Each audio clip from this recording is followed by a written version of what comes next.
یہ کہتے بت پرست تو بھائی اسلام میں بالکل بھی مانا نہیں جاتا، لیکن ہم بھی بت پرست ہیں. شاید مسلمانوں نے اسلام کو اور قرآن کو بہت اچھے سے نہیں پڑھا. اور الف لام میم کے ورسز 34 35 اور 36 کو ہم پڑھتے ہیں تو اس میں صاف لکھا ہوا ہے کہ اللہ تبارک تعالیٰ نے آدم علیہ السلام کو مٹی کا بنایا. مٹی کا بنانے کے بعد اس میں روح پھونکی، سارے فرشتے کو جنت میں کہا کہ ان کے سامنے سجدہ کرو، اور آپ اپنا ماتھا ٹیک کر کے آشیرواد لے رہے ہیں. تو ہم بھی تو آدم کے سامنے جھکے ہیں، وہ بھی تو مٹی کے تھے. اور ہم نے ہر امت میں کوئی پیغمبر بھیجا کہ اللہ ہی کی عبادت کرو اور بتوں کی پرستش سے اجتناب کرو. تو ان میں بعض ایسے ہیں جن کو اللہ نے ہدایت دی اور بعض ایسے ہیں جن پر گمراہی ثابت ہوئی. سو زمین میں چل پھر کر دیکھ لو کہ جھٹلانے والوں کا انجام کیسا ہوا.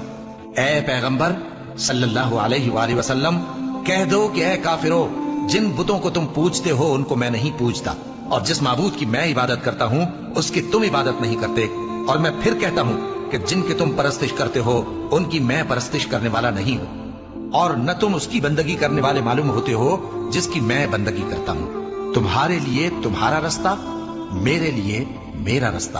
کہہ دو کہ مجھے میرے پروردگار نے سیدھا رستہ دکھا دیا ہے، یعنی دین صحیح، طریقہ ابراہیم کا، جو ایک اللہ ہی کے ہو رہے تھے اور مشرکوں میں سے نہ تھے.